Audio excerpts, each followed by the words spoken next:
this is what's called an observational documentary, which means that there's no real scrutiny of Bonnie Blue in this. It sort of presents it and it's for you to find a view. Now, that's what Channel 4 says they wanted to do with this. But actually, I think you need properly to scrutinise the issues, particularly around the men, which is not really scrutinised at all, though Channel 4 disputes that. I've watched it. I didn't find it adequately scrutinised that. And I think a lot of people have felt the same who've seen it. Now we're going to talk about the backlash against Channel 4's documentary about the porn star Bonnie Blue. If you've got young ears around, maybe you won't want your children to hear this conversation just for the next 4 or 5 minutes. You might want to turn us down and then head straight back to listening to us, because the Sunday Times is reporting exclusively this morning that a number of businesses are now demanding that Channel 4 remove their adverts from the programme online, and that the Children's Commissioner is warning that degrading sex is being glamorised. Let's speak to Rosamund Urwin, who is the Sunday Times media editor. Morning.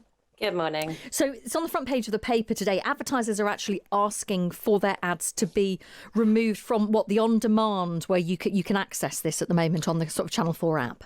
Yes, so a number of advertisers, which includes Visa and Diageo. Diageo is a massive drinks brand, sort of conglomerate that owns lots and lots of brands and is a major advertiser. They have all requested that their ads are not on the on-demand service attached around the documentary.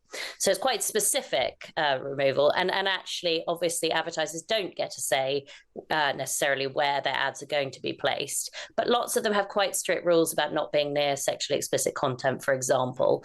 And also they may feel, in the case of, I think, Crawston, which juice maker, they probably don't feel it aligns with what they see themselves as, given that they sell products to children. I mean, my children drink their juices, and I'm sure lots of parents have the same thing. So yes, it's perhaps not surprising that they don't want their adverts next to that. I did actually check yesterday what the adverts were. When you pause it, you get flashed up a screen, and there were things again that were target children's products, basically products that children would want. I mean, it is bizarre. We raised this on Friday's programme with the Policing Minister, Dame Diana Johnson, that, it kind of makes a mockery of the Online Safety Act, that we've got this age verification, which has been brought in this week to try and stop young people accessing pornography on their phones online. You really got to prove your age to make sure you can access that you're over 18. And yet you can. I discovered it on Thursday night. You can just go on the Channel 4 app and it is there. Very easy. And all you have to do is click and say, I'm over 18, which, surprise, surprise, kids could lie. It seems bizarre that that's still up and accessible so easily. Well, the madness of this is that we know children, teenagers are super savvy. They get round these things. And, the fact that all they need to do here is click. Also, so you can have an account with Channel 4 from the age of 16. Now, if you're between 16 and 18, you put your true date of birth in and you click on, you click on it, you actually can't get through to this documentary. However, interestingly, for most of last week, I got someone of that age to log in through the app. And they found that it was the first thing promoted. And so I got them to check a few times. And each time they went in, it was the first thing they see. So obviously, if you click on it, you can't then view it. But any kid who is savvy and really wants to see it will go out, change their age, of course, and go back in and watch it. It's what they do all the time to get a TikTok account. Yeah. I mean, that's what teenagers do. What's your assessment of kind of the response to all of this? Because, presumably Channel 4 would say, we knew we were going to get this reaction, but we felt this was a decision worth making. We wanted to shine a light on it and give viewers the opportunity to make their own decision. Well, I think one of the things that sat badly with a lot of people in the TV industry is that this is what's called an observational documentary, which means that there's no real scrutiny of Bonnie Blue in this. It sort of presents it and it's for you to find a view. Now, that's what Channel 4 says they wanted to do with this. But actually, I think you need properly to scrutinise the issues, particularly around the men, which is not really scrutinised at all, though Channel 4 disputes that. I've watched it. I didn't find it adequately scrutinised that. And I think a lot of people have felt the same who've seen it. When you talk about scrutinising the men, Rosamund, just elaborate on that. Yeah, so I mean, look, part of the problem is that there are a lot of the concentration is obviously on her. And a lot of people have rightly raised, well, it's not part of the problem here. There are 1,000 men willing to engage in the acts that I won't just talk about at this time in the morning with her. And you think, yes, that is a massive issue. And if we're talking about misogyny and it's all specifically aimed at her, well, I think we should look more broadly at a society in which some men think that's normal behaviour. And the way she's treated, and we hear about, things that are quite degrading, you think, well, we need to engage with that side of it too. And I don't think that's done sufficiently. I think you could make a documentary. Personally, I wouldn't want to watch it and I wouldn't commission it if I was a commissioner at any channel. But you could make a documentary about her that really looked at the sort of impact, on teenagers of all of this content. It is not that documentary, I would argue. How much pressure do you think Channel 4 is under for this? Because if you look back at Channel 4 historically, this is the kind of thing that Channel 4 does, right? It's meant to be edgy. It does stuff that is different. And some people would argue that actually this is exactly the sort of thing that Channel 4 should be making, albeit probably in a way that ensures young people can't watch it. Yeah, so part of Channel 4's remit is obviously to be more daring, to push boundaries, all those things.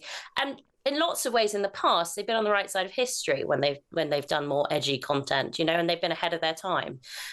Look, I think this is more problematic in a time when we are rightly worried about what children and teenagers are looking at online. And I think the broader point perhaps, and look, I do expect that Ofcom will open an investigation into this. They'll have had a lot of complaints, I suspect.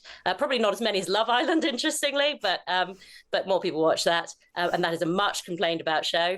But I do suspect this will get quite a significant number of complaints. And we'll find that out on Wednesday, actually, because they publish weekly their number of complaints. Look, I think there's a broader issue here. And I talk, obviously, to a lot of the bosses of independent production companies. And they say this is a sort of typical thing of Channel 4 at the moment. It doesn't have a CEO currently. It has an interim CEO, just to be clear. But it doesn't have a new person appointed for that role. And they feel there's a lack of vision and direction. And Channel 4 hasn't had a load of particularly in drama, but more broadly, it hasn't had a load of returning hits, which are what sort of bring people back to the channel. And people feel it, as a channel, feels a bit lost. And this is indicative of that. I suspect we'll get a new creative vision at Channel 4.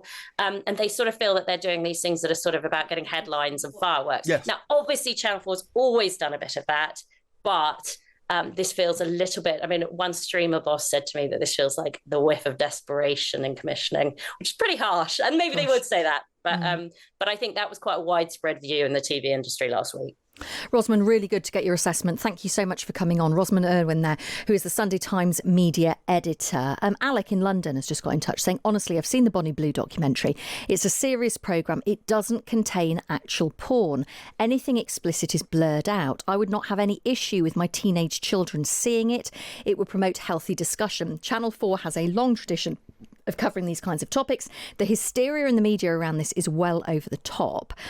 I haven't actually seen it, so I haven't quite decided whether I'm going to watch it yet. You have watched it. I watched clearly it yesterday. For journalistic purposes, because you knew we were talking about it. I watched it yesterday, and I can honestly say that I'm afraid, Alec, I disagree with you. I would not want to sit there with anyone under the age of 18 watching that. I wouldn't want to have a discussion with teenagers about it. Maybe we should have discussions with teenagers about the issues raised by it, but in terms of actually watching it, it does contain pornography. There's no doubt about that, in my estimation. And certainly, a lot of it I think was interesting, but there was much more. I think that there are many more questions that could have been asked. Certainly, the observational aspect of it, I think, was fine to a degree. But I came away thinking there's so many questions that I now have as a result of watching it. And if you read Rosamund's piece in the Sunday Times today, and I know that you mentioned this as well when we were discussing it before we came on air this morning, it's not just about the actual images of what happened that is included in it. It's things like there's a classroom scene, isn't there, where there are young people where Bonnie Blue is essentially, and correct me if I'm wrong here, essentially explaining... Yep. Teaching and sharing her knowledge with people who are clearly nervous, haven't been in that situation before. And that's quite an uncomfortable scene. So it's not just about the pornography. It's about potentially how people are treated, how they get into it. Are people being exploited? Yeah. Is Bonnie Blue being exploited?